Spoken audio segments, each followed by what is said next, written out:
Bismillah, alhamdulillah, salatu wassalamu ala rasulih Muhammad wa ala ali wa sahbihi ajmain. Урматтуу бир туугандар, Ибн Атоилла Ас-Сакандари рахматуллахи алейхинин калемине таандык. Ал-Хикамул Атоия аттуу сабагыбызды улай Мухаммад Саид Рамазан Бути рахимахуллахын берген шархы менен түшүндүрмөсү менен 11-чи хикмат.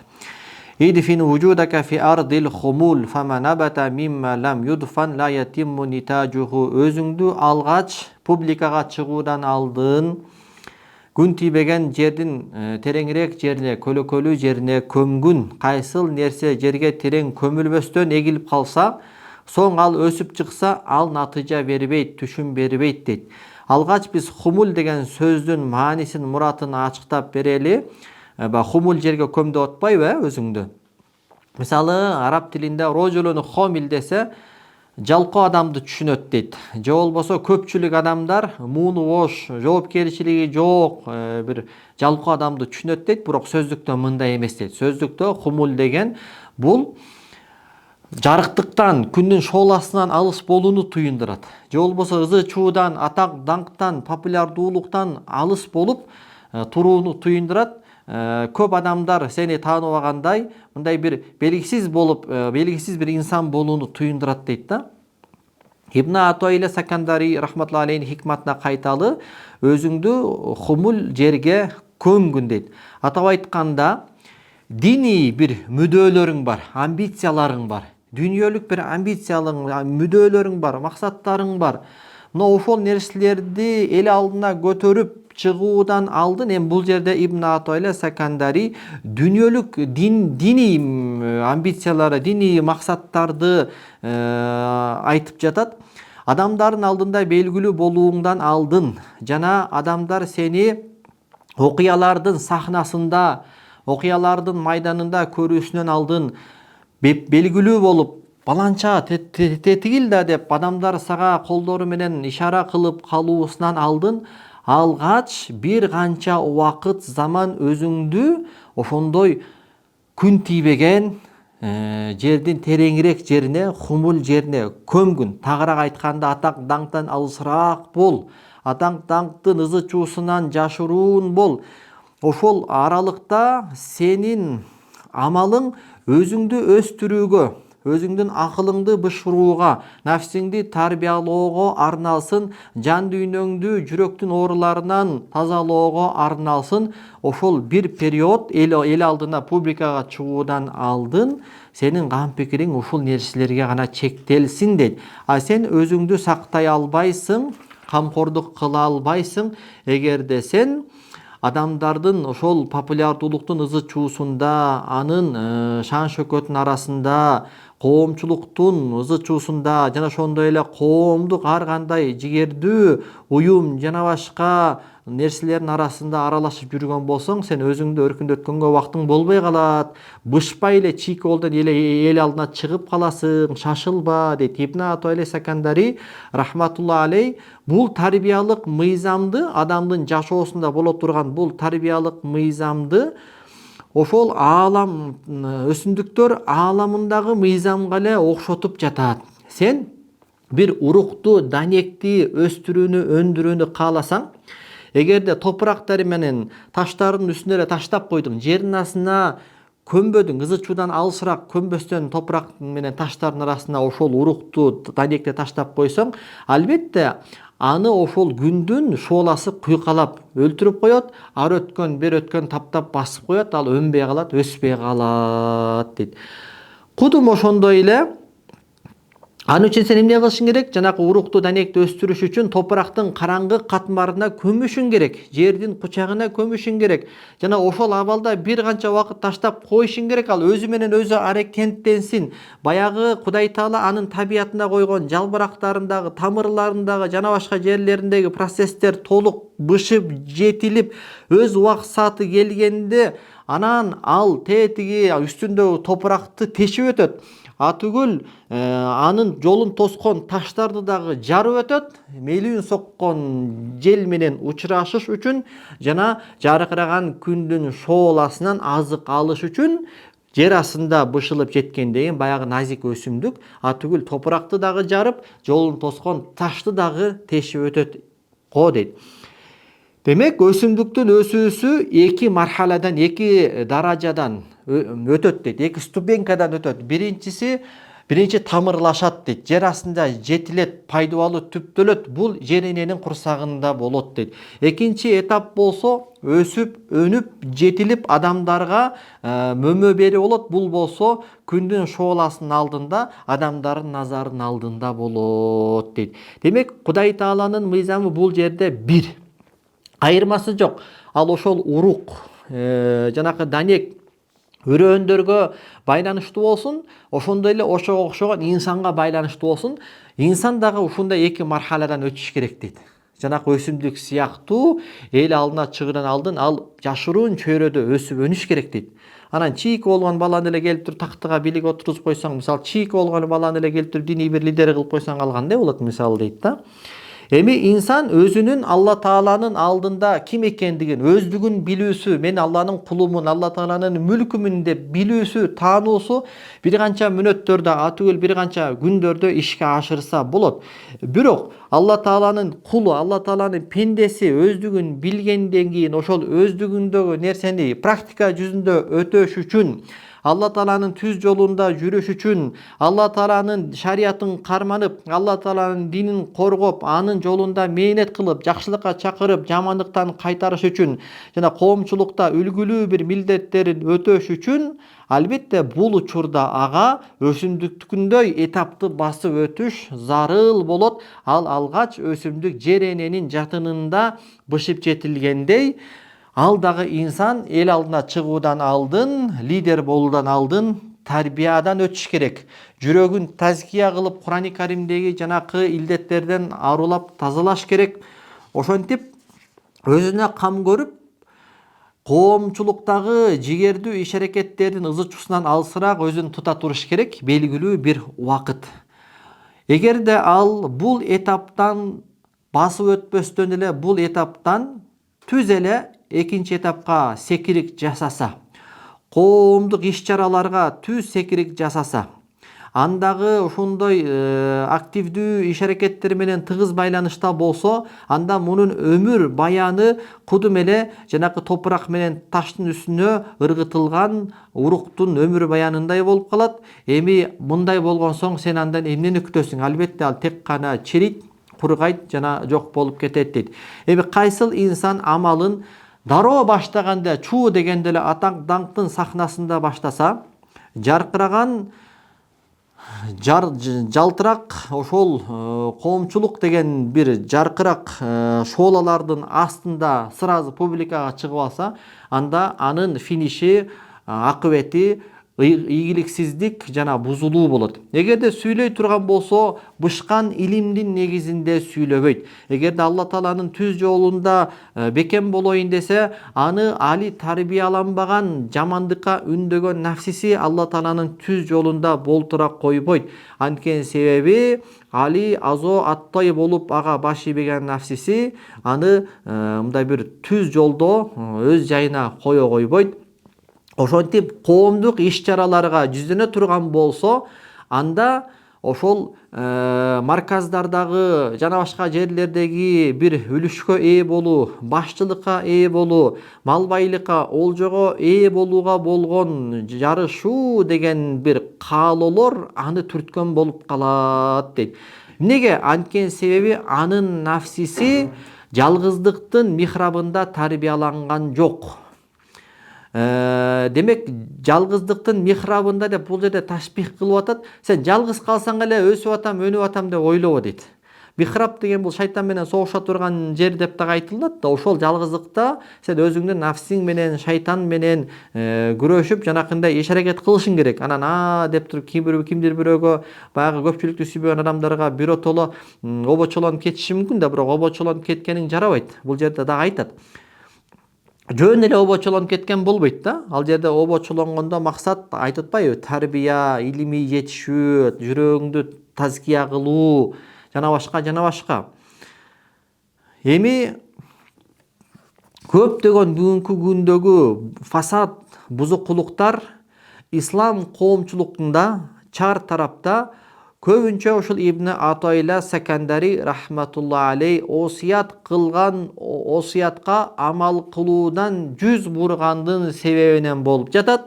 Бисабабил касир мимма ятазабзаб ва хува хисрим, көптөгөн ошол жаш чийки жигиттер кудум эле жанакы жүзүм көк чийки мезгилинде бышпай туруп кургап жүзүм болуп мейиз болуп калгандай, ал дагы ошол бышпай туруп анан башчы болуп калган, чоң болуп калган, публикага чыгып алган жана башка.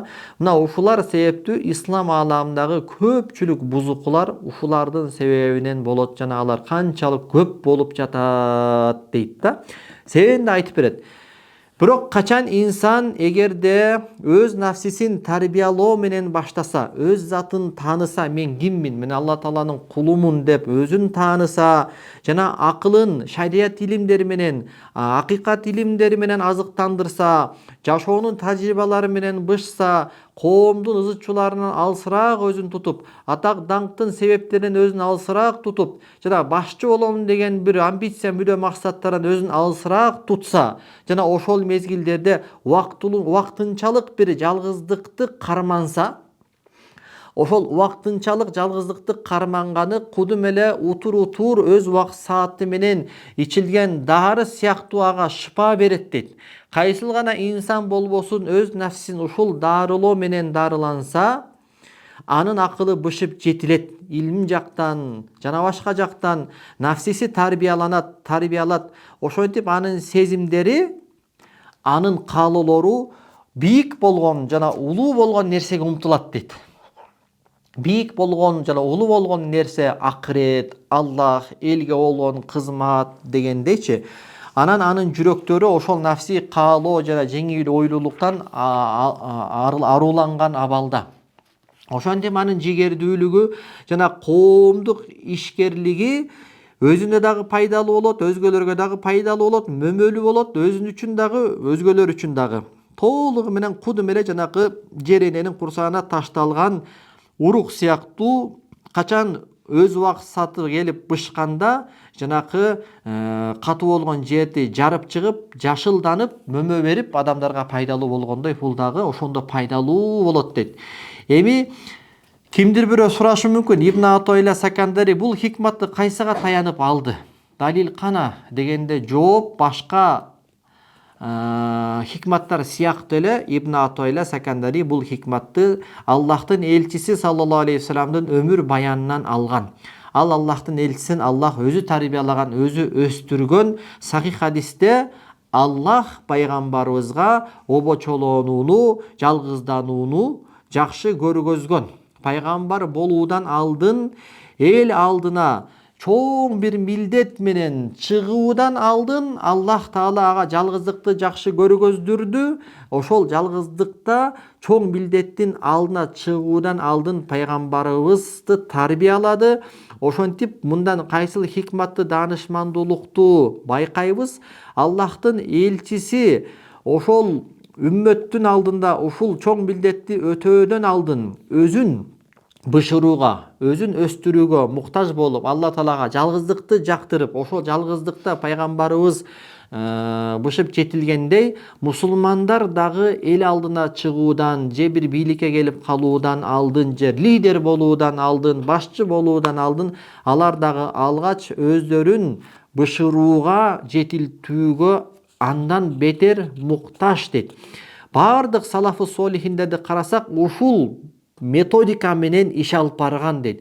Пайгамбарыбыздын сахабаларынан бирөөсүн да көрбөйбүз дейт. Ушул биринчи этапты баспай туруп, дароо кийинки этапка өтүп кеткенин, секирик жасаганын көрбөйбүз. Жана андан кийинки келген үммөт аалымдарды да карасак, ушул методика менен кеткен дейт. Бардык сахабалар пайгамбарыбызга ыйман келтирип туруп эле, "Всё, мен болду, жеттим" деп туруп эле барып кетип калган эмес. Пайгамбардын алдында жүргөн, өмүр баянын көргөн, пайгамбар менен чогуу сабак окуган, жихадка чыккан, жана башка жетилип бышкандан кийин пайгамбарыбыз анан сен баланчага, сен барып Йеменге барып ошол жерде казы бол, сен тияка барып адамдарга дин жеткиз деп анан бышып жетилгенден кийин пайгамбар сахабаларды жөнөткөн да.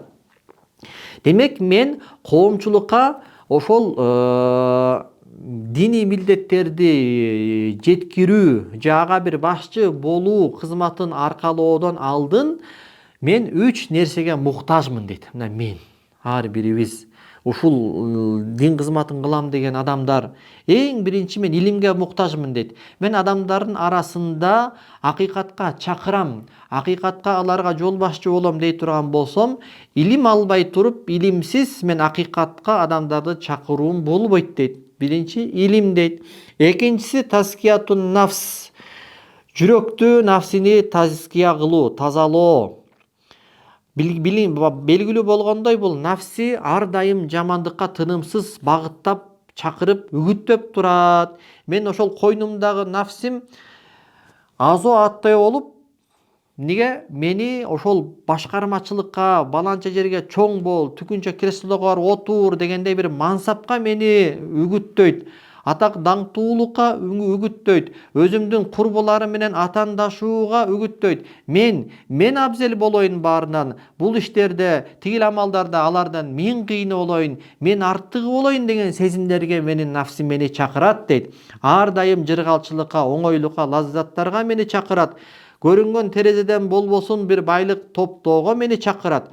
Эгерден мен намаз окуй турган болсом, бул намазым мени ушу намаздын аркылуу адамдардын мактоосуна арзы, жакшылап оку, адамдар айтсын, десин деген нерсеге чакырат. Эгерде мен адамдарга бир нерсени үйрөтө турган болсом, адамдарга даават кыла турган болсом, аларга вааз, насыйкат айта турган болсом, мында дагы нафсим пайдаланып, сен муну менен атаң даңктуулукка жетесиң, популярдуулукка жетесиң деген нерсеге чакырат. Эгерде мен Алла Тааланы көп эстеп, вирт кылып, тарикатка түшүп, зикир көп чалайын, ибадатты көбүрөөк кылайын, көбүрөөк курбанчылык кылайын десем, булна дагы нафсим келип, жанталашып, сен муну менен адамдардын жүрөгүндө кадырлуу болосуң, барктуу болосуң деген нерсеге чакырышы мүмкүн дейт. Эгерде жанакындай этаптан баспай туруп секирик жасай турган болсом.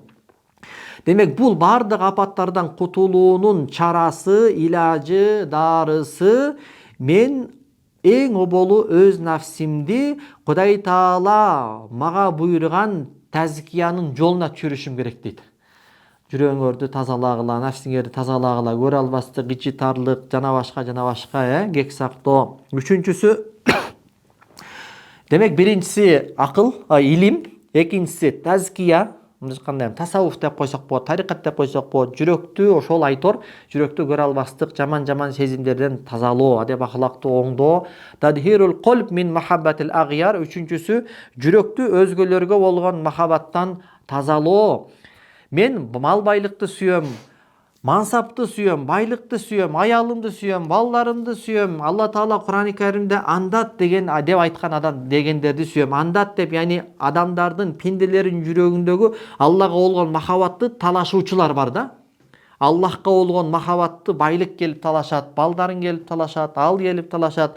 Мына ошолорго болгон махабаттан жүрөктү тазалоо. Менден талап кылган нерсе өзгөлөргө болгон махабатты жүрөгүмөн тазалоом керек. Бул эми кененирээк сөз, кимдир бирөө кантип, сен балаң сүйбөйсүңбү, сен аялың, батинең жакшы көрбөйсүңбү дегенде сөз сурай бериши мүмкүн да. Ага башка жерде Кур'ан-ы Карим хуббул Кур'ан, ал хуббу фил Кур'ан, Кур'андагы сүйүү деген эмгегинде китебинде айтып өткөнбүз, Аллага болгон сүйүү өзгөдөн күчтүү болуш керек. Алла Таала бала чакаңды, аялыңды, байлыкты, дүйнөнү сүйбө деп айтпайт. Бирок ашадду хубба лилла, мусулмандардын Аллага болгон сүйүүсү булардан күчтүүрөөк болсун деп айтат. Аллага болгон сүйүүң байлыкка болгон сүйүүдөн күчтүүрөөк болсун. Экөө карама каршы келгенде Аллага болгон сүйүүгө артыкчылык беришиң керек. Мисалычы, арамдан акча келген тат. Сен сүйөсүң, байлык сен сүйгөн нерсе. Бирок бuyakta Алла Таала жаман көрүп атат. Алла үчүн арамдан болсо да ошол байлыктан баш тарт дегенде, Эми кайсыл медреседен мен ушул 3 натыйжаны ишке ашыра алам дейт. Ушу ишне айтпады, илим болсун, тазкия болсун, жүрөктү тазала илдеттерден, анан Аллага болгон махаббат баарынан күчтүү болсун, өзгөлөргө болгон махаббаттан жүрөгүңдү тазала. Бул нерсени мен кайсыл медреседен ишке ашырам дейт. Эгерде мен коомчулукка дароо сүңгүп кирип кетсем, бул нерсени аткарбай туруп, анан ошол коомчулук мызычуусунда анан жүрөгүмдү мен тазалоону кааласам, акылыма азык берүүнү кааласам, анда мен көздөгөн максаттын каршысына гана жетем дейт.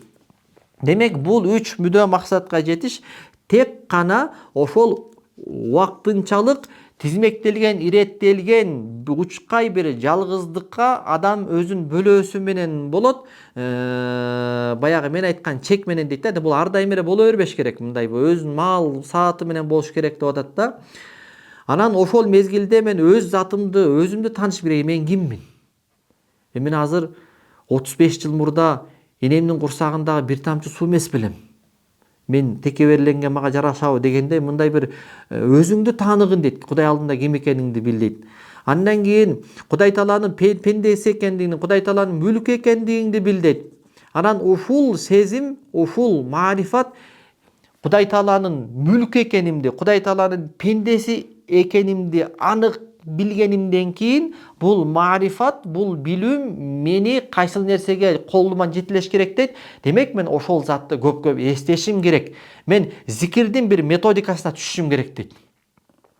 Өзүмдүн ар дайымкы бир зикирлерим болуш керек дейт. Ар дайымкы менин вирттерим болуш керек дейт. Зикирден турган, Курандан турган, салаваттардан турган, ой жүгүртүүдөн турган, ошонун башында Куранга болгон тилават болуш керек дейт. Болгондо дагы ошонун маанисине ой толгоп, маанисин түшүнүү менен болгон Куранга болгон тилават башында туруш керек.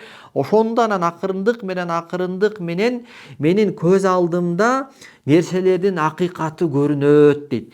Дүйнөдөгү нерселердин акыйкаты карай келсе эле атфах, арзыбай турган, жүрөгү мага байланууга арзыбай турган нерсе экендиги билинет дейт.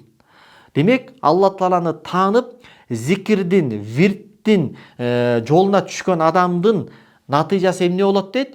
Жүрөгүндө Алладан өзгө бул дүйнө, андагы кооздуктар арзыбай турган нерсе. Жүрөгүм буга байланууга булар арзыбайт, менин жүрөгүмдүн махабатына арзыбайт.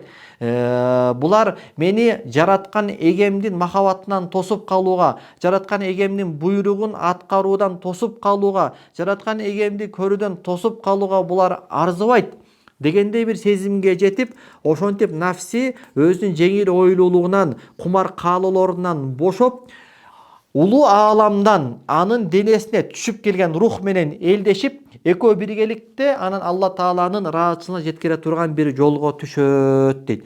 Бирок бул нерсе мен айткандай жанакындай бир абалда гана болот дейт.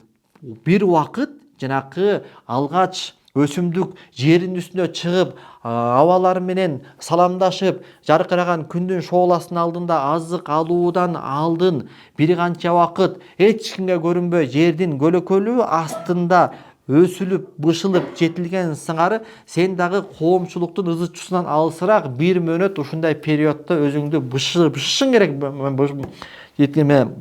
өстүрүшүң керек дейт.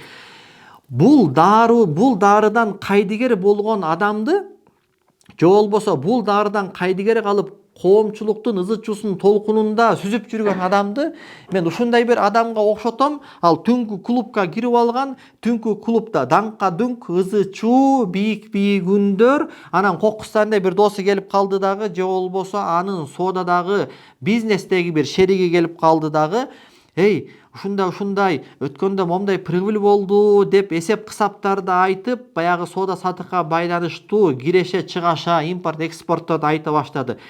Жакшы эле аракет кылды, тиги айткан адам да кулагына жеткире албады, уккан адам дагы эчтеке угуп түшүнө албады дагы. Бир кезден эмне дет? Эй, токточу, могул жери бизге эч нерсени уктура койбойт, түшүндүрө койбойт экен. Бас чыктык деп анан тыныч жерге барып, анан сүйлөчү, кандай болду, эмне болду деп анан киреше чыгашаны эсептегендей дейт да.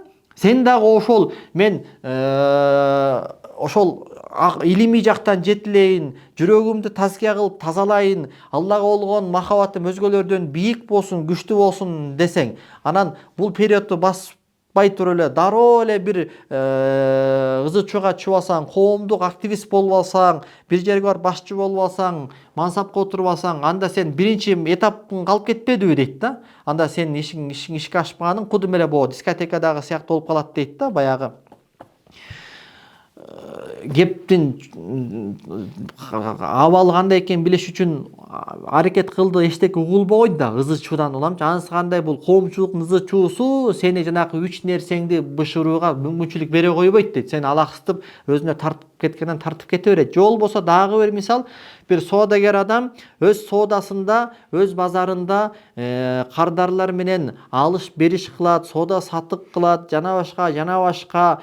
Бирок бул адамдын соодасындагы ийгилиги, ал ошол бир убакыт жалгыз калып өзүнүн комнатасында же өзүнүн ошол жеке ишканасындагы столунда, ноутбукта жанагы дептерин кармап, бүт эсептеп, киреше чыгаша баардык нерсесин чоң бизнесмендер, коммерсанттар ошонун баарын эсептейт да. Эң негизги ключевой момент ошол да. Ал бүт баарын мозг менен, акыл менен бүт баарын эсептейт да. Мисалы ал эгерде мээң иштебесе колу бутуң шор дегендей баягы эсеп счетуң туура эмес болсо, анда сен көчөдө иштегениң баардыгы физический жөн эле усталык стекке кеткендей, кептин баары, ийгиликтин баардыгы булар жалгыздыкта ошол кабинетинде, партасында жанакындай ноутбук менен жанакы киреше чыгаша бүт баарын эсептегенде жатат го дейт да. Анын сыңарындай сен дагы ошол ушуларды үлгү тутушуң керек дейт. Демек, бул дүйнөлүк соодадагы бул мисалды эч ким түшүнүүдөн алсыз болбогондой, дин иштериндеги сооданын шааниси дагы ушундай дейт.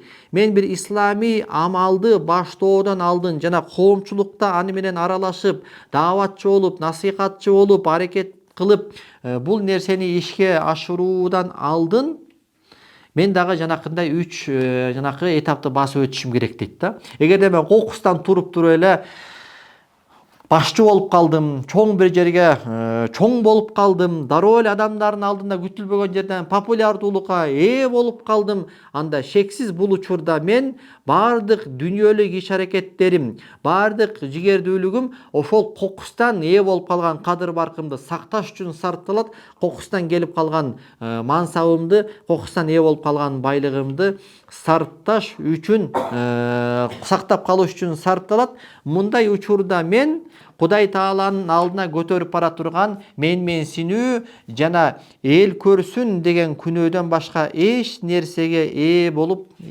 албайм. Ошол нерсеге гана ээ болуп калам.